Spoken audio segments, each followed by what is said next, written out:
Hey guys, मैं कांचीपुरम के प्राचीन कैलाशनाथन मंदिर में हूँ और आज हम एक बहुत ही अजीब आकृति पर नजर डालने वाले हैं जो कि ज्यामिति से संबंधित है और इसमें पवित्र अंकों की व्यवस्था छुपी हुई है।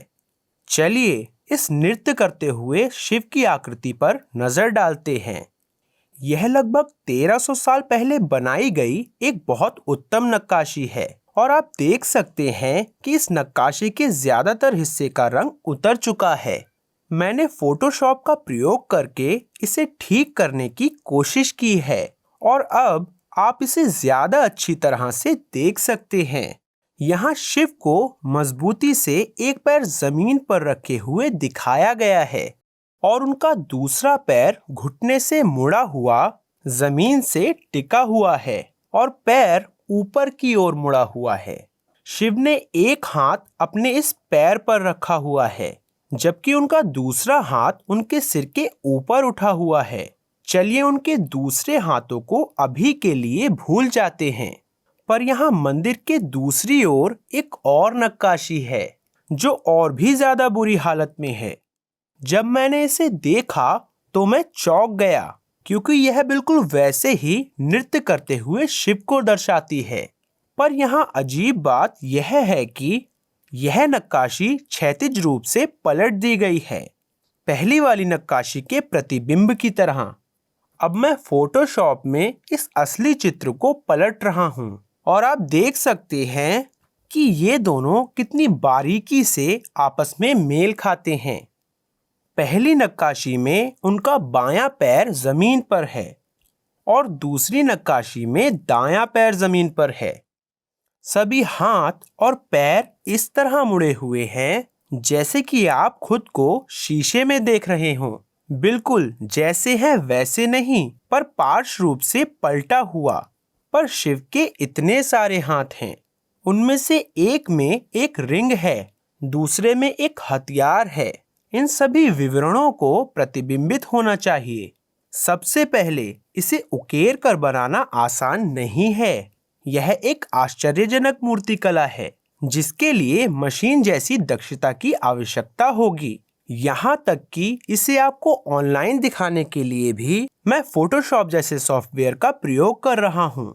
कल्पना कीजिए अगर इसका चित्र मुझे अपने हाथ से बनाना होता तो मुझे उसके लिए कितना अच्छा कलाकार होना पड़ता। आज के समय में ऐसा कुछ बनाने के लिए हमें सॉफ्टवेयर और हार्डवेयर की जरूरत पड़ेगी, मतलब मशीनों की, उन्नत मशीनों की जरूरत होगी। दूसरा और सबसे महत्वपूर्ण प्रश्न है कि क्यों उन्हें ऐसे पार्श्व रूप से पलटी हुई प्रतिबिंब जैसी नक्काशी बनाने की क्या आवश्यकता थी। इतनी तकलीफ उठाकर इसे बनाने के पीछे उनका क्या उद्देश्य रहा होगा। और इन दोनों नक्काशियों की स्थिति भी उतनी ही दिलचस्प है। उन्हें ऐसे ही कहीं भी नहीं बना दिया गया है। इनमें से एक मंदिर के बाईं ओर है और दूसरी दाईं ओर है, जैसे कि वो संतुलन बनाने की कोशिश कर रही हो, विशेष रूप से जिसे द्विपक्षीय संतुलन कहा जाता है। द्विपक्षीय समरूपता क्या है? ये प्रकृति में हर समय होता है।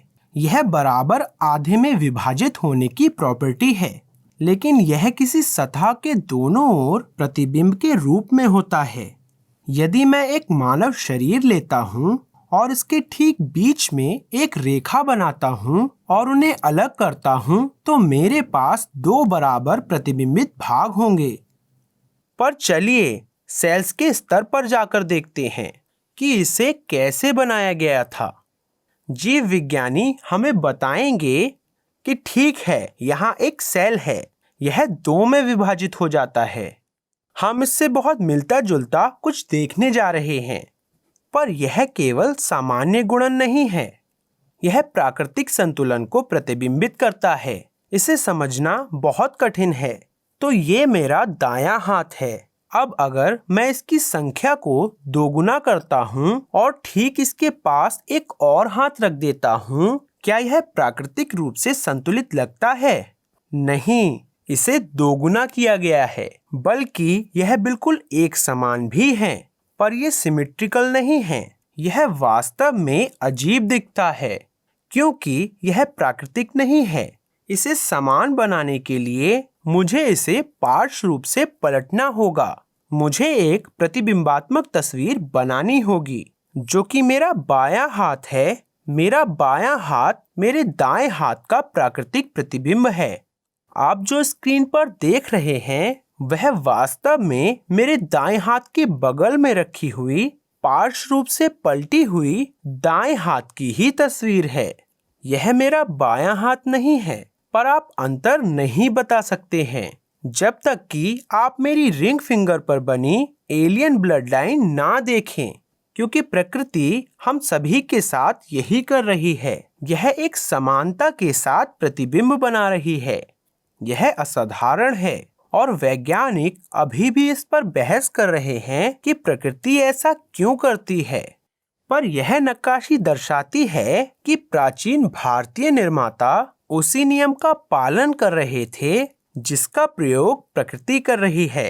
उन्होंने दो एक जैसी नक्काशियां नहीं बनाई हैं जो कि समान दिखती हैं। उन्होंने प्राकृतिक समानता के लिए दो प्रतिबिंबात्मक नक्काशियां बनाई हैं और ऐसा लगता है जैसे प्राचीन निर्माता और भी कुछ आकर्षक बात समझते थे।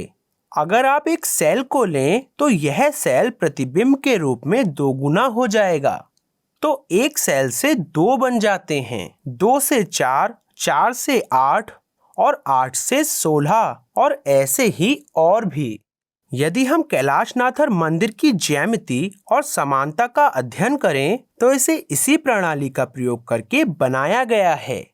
बिल्कुल, यह एक मंदिर है, पर इसके मध्य बिंदु के दोनों ओर दो गुप्त मार्ग हैं जो मृत्यु और जन्म के द्वार के रूप में जाने जाते हैं।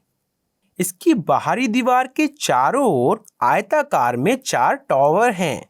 मुख्य टॉवर के चारों ओर 8 पिरामिड हैं जो कि शिव के 8 अवतारों को दर्शाते हैं। पर यह यहीं नहीं रुकता। 8 बार 2 16 होता है। मुख्य कक्ष में एक 16 किनारों वाला लिंगम है जिसके हर किनारों के बीच 22.5 डिग्री का कोण बनता है। प्राचीन तकनीक का एक और बेहतरीन उदाहरण, 16 को 2 से गुणा करने पर आपको 32 मिलेगा। यहाँ मंदिर के चारों ओर नंदी की 32 नक्काशियाँ बनी हुई हैं। कुछ जमीन पर हैं, कुछ दीवारों के ऊपर हैं और कुछ पूरी तरह से नष्ट हो चुके हैं।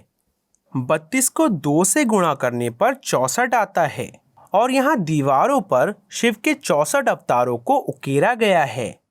और यहाँ एक और मनोरंजक बात देखने वाली है कि जबकि यहाँ शिव के सभी अवतार कम से कम 2 बार उकेरे गए हैं, पर शिव के विराट नृत्य वाली यह नक्काशी ही अकेली ऐसी है जिसे पार्श्विक रूप से पलटा गया है। अन्य सभी नक्काशियाँ प्रतिबिंबित आकृतियाँ नहीं हैं। ऐसा क्यों है? यह विराट नृत्य प्रकृति और प्रकृति के नियमों से किस प्रकार संबंधित है? क्या शिव का विराट नृत्य हमें द्विपक्षीय समानता को समझाने के लिए पार्श्व रूप से पलटा हुआ बनाया गया था? और प्राचीन निर्माता ऐसी असाधारण समानता और ज्यामिति कैसे बना पाए?